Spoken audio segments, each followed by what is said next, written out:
Did you know that 40% of people over the age of 80 report feeling completely unprepared for the reality of life at that age? Despite decades of advice about retirement planning, staying active, and cultivating positivity, there are 7 brutal truths about aging past 80 that remain largely undiscussed. These are not mere inconveniences. They are transformative, often painful realities that society, families, and even our doctors avoid acknowledging. And yet it's precisely this silence that leaves so many people disoriented and struggling in their later years. But what if we broke that silence? Over the next few minutes, I'll walk you through these 7 truths, not sugar-coated, not softened, but unfiltered and raw, so you can face them with eyes open and spirit fortified. Knowing what's coming won't make aging effortless, but it can give you the clarity to prepare, adapt, and even thrive. In fact, truth number 4 is so universally experienced, yet so rarely spoken about, that it might just redefine the way you see your future. Let me introduce you to Karen. At 82, this retired teacher was the poster child for aging gracefully. She'd saved money diligently, exercised regularly, and had cultivated deep, meaningful family relationships. She was, by all accounts, ready for her golden years. And yet, just 1 year into her 80s, she called me in tears and said, "Nobody told me it would be like this." What Karen uncovered was a version of old age that no one had warned her about.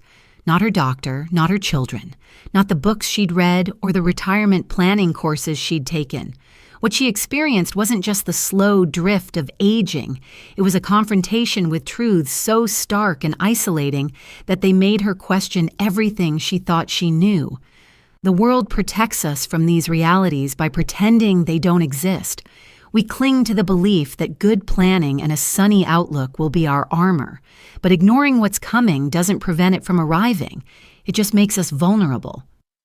Karen's story and the lessons she learned offer a rare chance to prepare emotionally, physically, and practically. How old are you right now?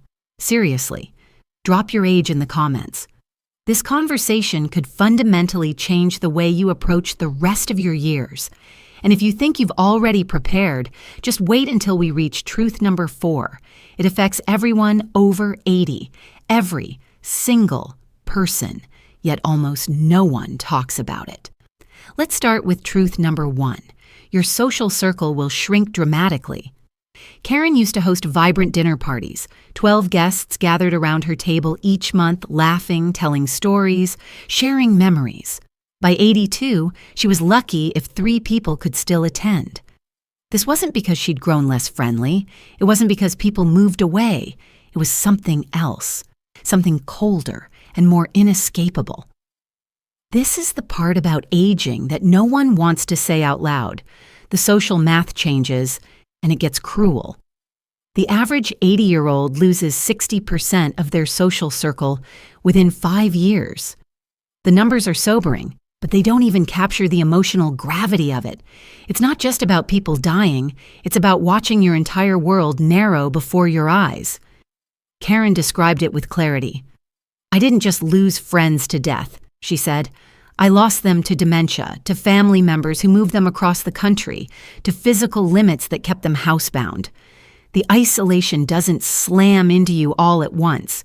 It trickles in slowly, then floods your life without warning. Your bridge club disbands because no one can drive after dark. Your walking group stops meeting when too many members develop joint problems. The couple you traveled with every spring can no longer board a plane. Your Sunday church crowd thins out as health crises mount. And then, just when you most need companionship to navigate your own loss, grief, and declining health, your emotional support system disappears. The loneliness that sets in isn't just sad, it's physically dangerous. Research has shown that chronic loneliness has the same health impact as smoking 15 cigarettes a day. But here's what Karen learned, and this is where the story shifts. Loneliness, while painful, also holds a surprising kind of freedom. When you accept that your social circle will change, you can begin proactively creating new kinds of connection. Karen didn't wait until desperation set in. She started volunteering at the local food bank, where she met people from every background imaginable. She joined a book club at the senior center and found friends who were decades younger but shared her curiosity and spirit. She learned to use technology, video calls, online groups, to reconnect with distant relatives and find community in virtual spaces. The truth is, you can't prevent the loss of your old social world, but you can prepare for it by building a new one that's adaptable to aging bodies and changing lives. Don't wait for loneliness to become unbearable. Start now. Build new bonds in creative ways. Replace the vanishing parts of your circle with something equally meaningful. What's your biggest fear about aging? Say it aloud. Write it down. You are not alone in it. And the more we name it, the less power it holds over us. Now let's go deeper. Truth number 2, your family dynamics will change forever. At 78, Karen was still the heartbeat of her family, the matriarch who hosted Thanksgiving, gave wise counsel, managed the logistics of family life. But just 4 years later, her daughter was making her medical decisions. Her son was in charge of her finances. The role reversal had arrived, and it was brutal. Not because it was ill-intentioned, but because nobody had prepared her emotionally for the shift. The change isn't just practical, it's existential. For 8 decades, your identity has been built on being the capable one, the decision maker, the steady hand. Suddenly, your adult children are treating you like a child, and it's more disorienting than you ever imagined. Karen said it best. I raised 5 children, ran a household budget for 60 years, and taught hundreds of students. But when I needed help opening a prescription bottle, suddenly no one believed I could think for myself.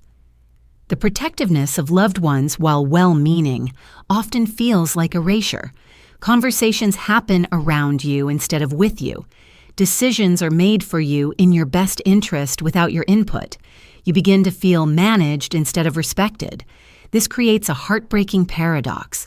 The people you love the most become the ones who unintentionally make you feel the most powerless. They think they're showing love. You feel invisible, infantilized, and dismissed. And the worst part? They're trying to do the right thing, but nobody has taught them, or you, how to navigate this new landscape with grace. Karen found her footing again by doing something courageous. She talked about it. She had honest, unflinching conversations with her children about what she truly needed and what she still wanted to manage on her own. She created a dignity plan, a living agreement about how decisions would be made when she wanted to be consulted, and what autonomy she insisted on retaining. She made it clear that needing help didn't mean she was weak. It just meant she was human.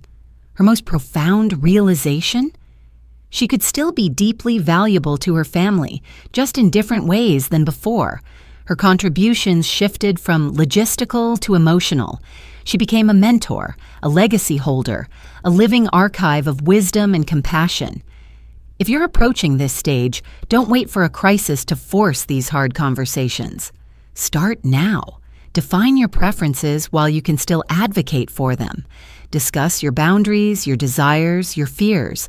Have you experienced this reversal in your family, either as a parent or a child? Your story could light the way for someone else navigating the same emotional territory. Let's move to the next truth, one that strikes closer than you may expect. Truth number 3, your body will betray you in unexpected ways. Karen was doing everything right. She exercised faithfully, ate whole foods, and kept up with her medical appointments. She believed she'd sidestep the worst of aging, maybe a little arthritis, maybe slower movement. She was wrong. Once she crossed the threshold into her 80s, her health didn't decline gradually. It deteriorated in sudden, interconnected waves that no one had warned her about. And here's what no doctor told her. After 80, it's rarely one health problem. It's 3, 4, or 5 seemingly minor issues that combine into a storm of limitations. Karen developed mild arthritis in her knees, which made daily walks painful. The lack of movement weakened her muscles. Weakened muscles affected her balance. Loss of balance made her fearful of falling, which led her to move even less. The result? More weakness, more isolation. Her hearing declined just enough to make social settings exhausting. She began avoiding them. That led to loneliness and depression, which disrupted her sleep. Poor sleep eroded her cognitive sharpness. Her family began worrying. Their worry turned into overprotectiveness. It was a domino effect, and she felt trapped in a body that wouldn't respond to her still sharp mind. She could see exactly what needed to be done, but her physical self no longer obeyed. This dissonance between the mind that remembers and the body that betrays is one of aging's cruelest tricks. Simple tasks become battles. Opening a jar feels like disarming a bomb. Getting dressed is a logistical challenge. Your home, the place that once made you feel secure, becomes a minefield of stairs, awkward cabinets, and hard corners. But Karen did something radical. Instead of fighting her body or sinking into despair, she adapted. She made home modifications before she desperately needed them. Grab bars, rearranged cabinets, tools that made daily life easier. She accepted adaptive devices not as signs of weakness, but as tools for freedom.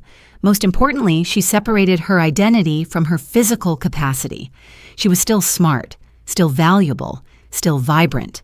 That mindset, that refusal to define herself by what was failing, became her superpower.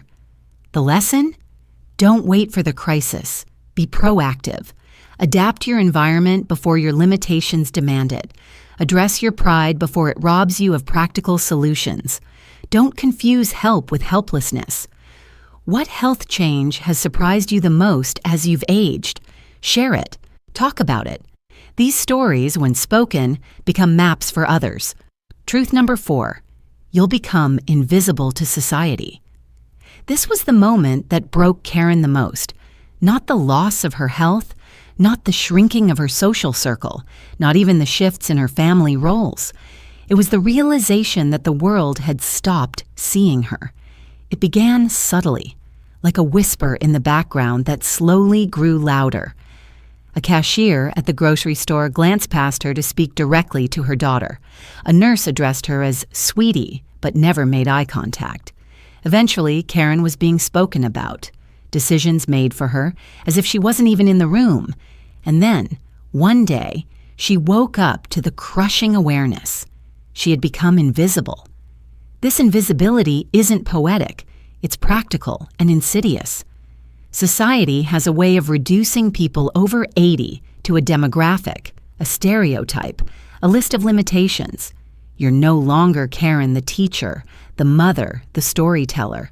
You're the elderly patient in room 4, the sweet little grandma at church, the old woman who needs help crossing the street. You are no longer a multidimensional person. You are a label. Interactions become transactional and patronizing. People speak more slowly or louder, assuming you don't understand. They ask the person next to you what you want to eat. They explain things to your caregiver instead of you. And each of these micro-erasure moments chips away at your identity. Even more jarring is when this invisibility infiltrates your own family. People you raised, whose diapers you changed, now discuss your life in front of you like you're not in the room. Karen described the shock of hearing her children debate her medical care as if she were already mentally gone. "I felt like a ghost in my own kitchen," she said, "like I died but my body hadn't caught up." The pain wasn't just emotional, it was existential. And it's not just hurtful, it's dangerous. When people stop seeing you, they stop listening to you. They overlook your needs. They ignore your preferences. Vulnerabilities increase. Opportunities shrink. Your rights are quietly put on hold because someone younger thinks they know better. Neglect and even abuse flourish in this fog of invisibility, all while you sit silently in plain sight. But Karen, once she named this experience, began to push back, not with anger, but with quiet determination. She refused to be erased. She corrected people, gently but firmly, when they spoke about her instead of to her. She asserted her autonomy in appointments, financial matters, and even casual interactions. She maintained her posture, her grooming, her clarity, knowing that how she presented herself helped signal the dignity within. She kept current with news and technology so she could participate in conversations and defy the assumptions people made. Most importantly, she sought out spaces where older people were valued, not just tolerated. She joined intergenerational programs where her insights were welcomed. She formed friendships with people who respected her, not out of pity, but out of recognition of her worth. She chose visibility over retreat. The lesson? Invisibility is not your destiny. It's a social condition you can resist. Speak up, make eye contact, dress the part of someone who still demands to be seen. Find communities that see aging as wisdom, not decay. Don't surrender your presence to anyone, ever. Have you ever felt invisible as you aged? How did you reclaim your voice? Sharing your experience may be the very thing that helps someone else begin to see themselves again. Now we arrive at the issue that feels most familiar, and yet is filled with hidden traps. Truth number 5, your finances will work against you. Karen had done what most financial advisors recommend. She'd saved, diversified, and budgeted carefully. She had a pension. She received Social Security. She lived within her means. But after turning 80, it wasn't just about how much money she had, it was how rapidly her financial landscape turned against her. The hidden costs of aging are like termites in the foundation, quiet, small, and steadily destructive. Medical costs don't just rise, they multiply. A prescription here, a copay there, a sudden need for a specialist, physical therapy, assistive devices, in-home support. Karen's monthly medical expenses ballooned far beyond what any financial calculator had warned her about. Her savings began to erode, not from one large catastrophe, but from a steady stream of seemingly minor expenses that never let up. Then came the modifications: grab bars, non-slip flooring, a walk-in tub. None of them optional if she wanted to stay safe in her home. Each one came with a price tag. Her car sat unused in the driveway, so she canceled the insurance. But that just meant she now had to pay for transportation, often at a premium. She couldn't haul groceries anymore, so delivery services became another recurring cost. Then came the medical alert system, then a stair lift, then a fall, and a hospital stay. And suddenly Karen found herself doing something she never imagined, choosing between essentials, not luxuries. Essentials. Even more insidious was how financial institutions began treating her differently. Her credit limit was reduced without explanation. A small loan was denied despite decades of good credit. She noticed that her bank questioned her withdrawals more often and sometimes refused to speak with her unless a family member was present. These weren't coincidences. They were quiet forms of age discrimination, and they all sent the same message. You are no longer trusted with your own money. But the most chilling part?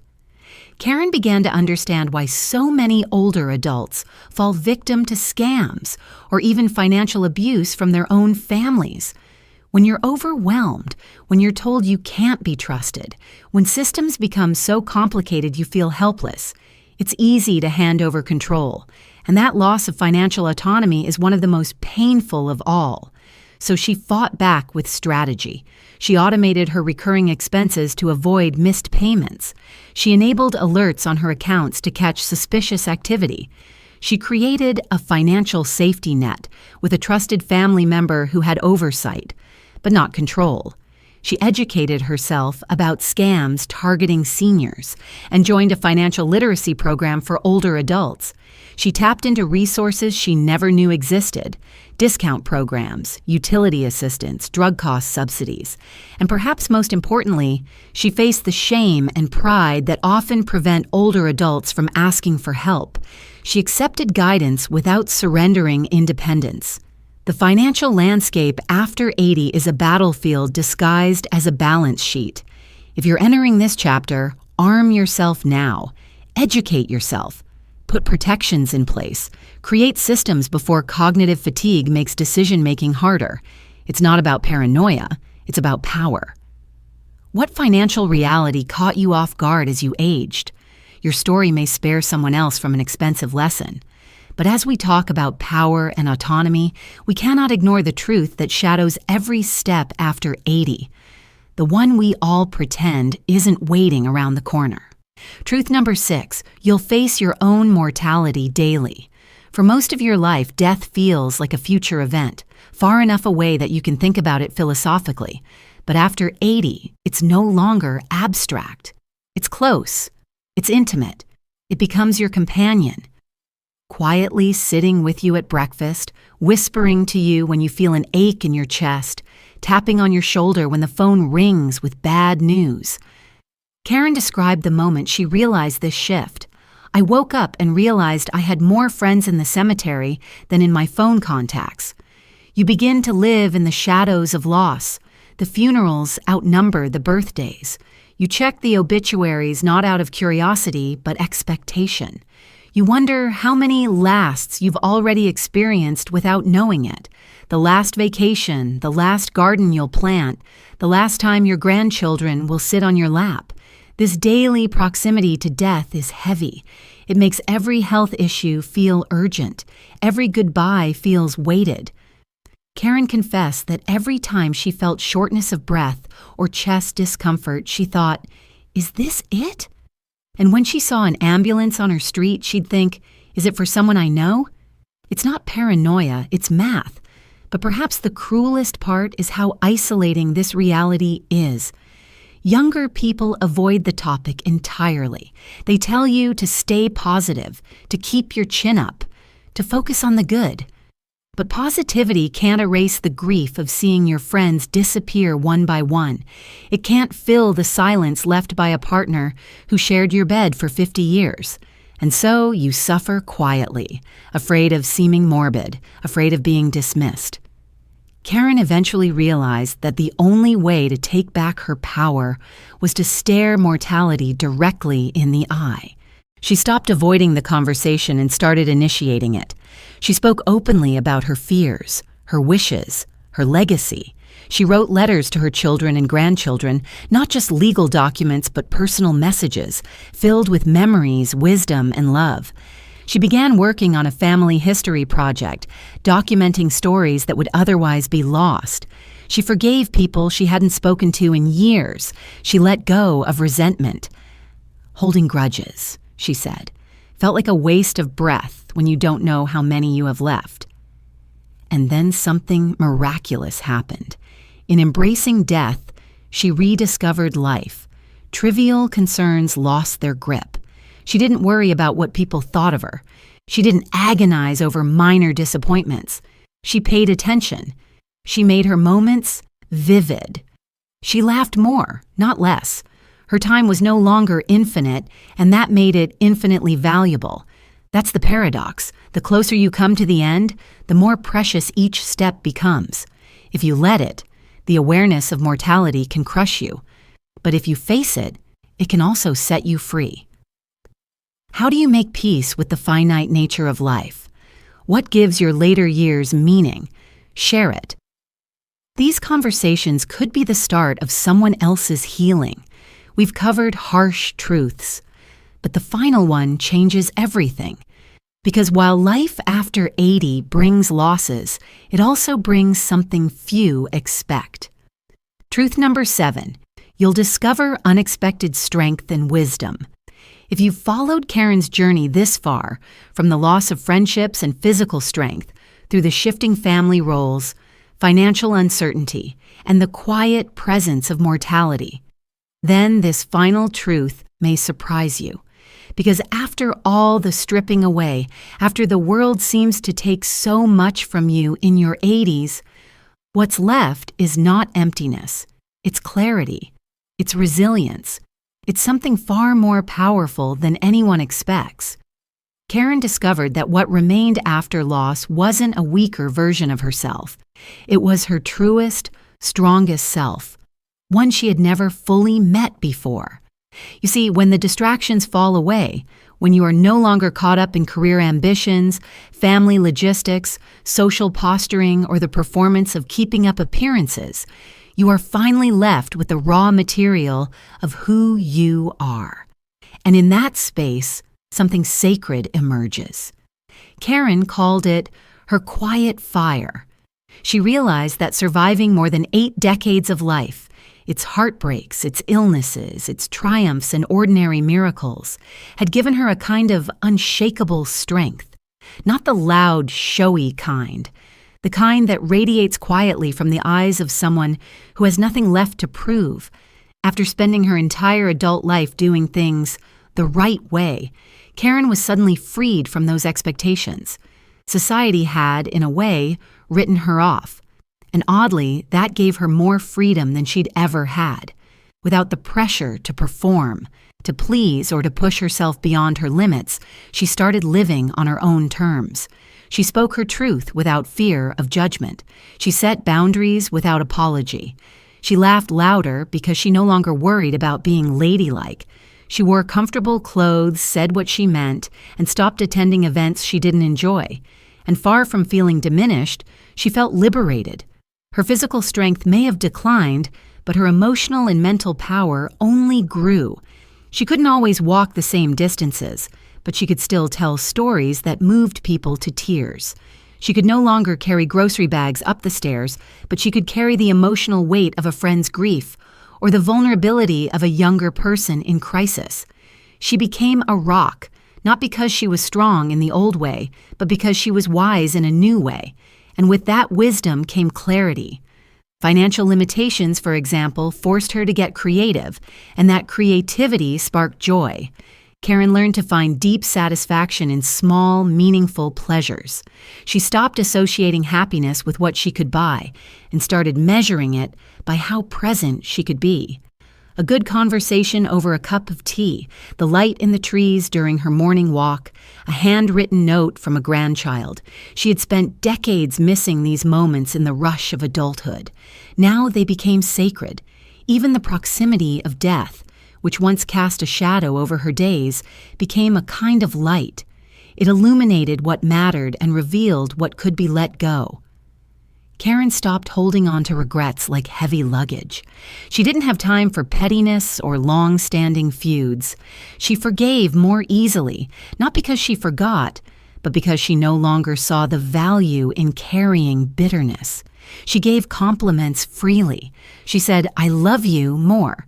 She called people out of the blue just to say hello. She lived urgently, not anxiously. But perhaps the greatest gift of her later years was realizing just how much value her accumulated wisdom held. For the first time, she began to see her life experience not as something past its prime, but as something uniquely irreplaceable. She began mentoring younger women, neighbors, former students, even strangers she met at the senior center. Her advice wasn't theoretical, it was earned. She had lived it. And people listened. They leaned in, not because she demanded respect, but because her presence embodied it. Karen became a keeper of stories, a compass for others, a reminder that aging doesn't strip you of value, it distills it. She found deep satisfaction in sharing what she had learned, not as a lecture, but as a legacy. Her voice, once overlooked in a world obsessed with youth, became a source of calm, of perspective, of courage.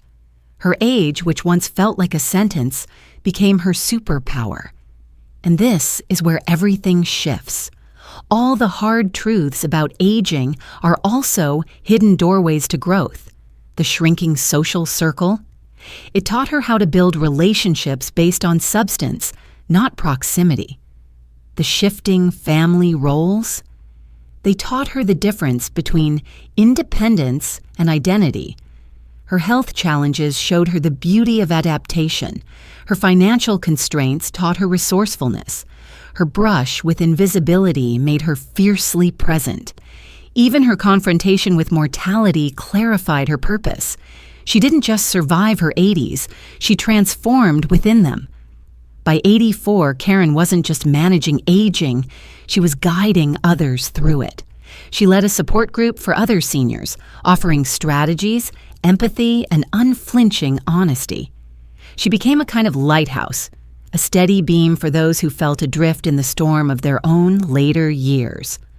Her message wasn't that aging was easy.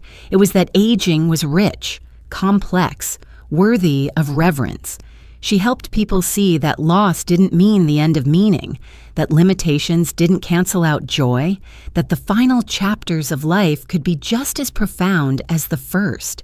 So here's the invitation. If you've feared aging, if you've seen only the grief and the gravity, look again.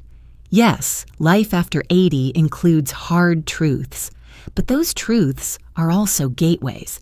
They challenge you to let go of illusions, to stop hiding behind routines, to step into a deeper relationship with yourself and the world around you. They offer you the chance to live not less, but more fully, with fewer distractions and more purpose.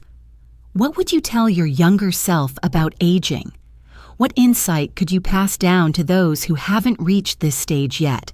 Drop your thoughts in the comments. Your wisdom, earned through lived experience, might be exactly what someone else needs to hear. And here's the final takeaway, the truth behind all 7 truths. You can't stop these realities from coming, but you can choose how you meet them. Preparation isn't just about money or medical planning. It's about emotional readiness. It's about understanding that aging isn't just decline. It's metamorphosis. It's not about clinging to who you were, but becoming more fully who you are. That's what Karen did. She didn't wait to be rescued. She prepared for each phase like someone laying a foundation for a new kind of life. She made new friends before the old ones drifted away. She created boundaries with her children before things turned into conflict. She changed her home before her health demanded it. She put financial safeguards in place before she became a target. She found purpose in the shadow of death before depression could take hold. She didn't run from reality. She walked into it, eyes open, heart steady. Her message to others: don't let aging happen to you. Step into it with intention. Use your knowledge to your advantage. Seek out community, not just companionship. Make peace with change before it overwhelms you. And don't wait until the world stops listening to speak your truth. Say it now. By facing the brutal realities head on, Karen discovered something remarkable. Life after 80 isn't a descent. It's an unveiling of hidden strength, of distilled purpose, of deep, unshakable wisdom. You can't prevent these truths, but you can prepare for them. You can live into them. And in doing so, you can discover a version of yourself that's wiser, freer, and more powerful than you ever imagined. So here's your call to action. Which of these 7 truths resonated most with you? Tell your story in the comments. Help us build a community of people willing to talk about aging honestly, supportively, and courageously. And if this message opened your eyes, if it helped you feel less alone, share it with a parent, a friend, a neighbor, or someone who's about to enter this chapter of life and doesn't know what's coming. You might just change how they approach the most vulnerable, yet potentially powerful years of their life. Subscribe for more real conversations about aging, because knowledge is power and preparation is peace. You've made it this far. That alone says something extraordinary about you. Let the rest of your life reflect the depth of what you've survived and the wisdom of what you've learned.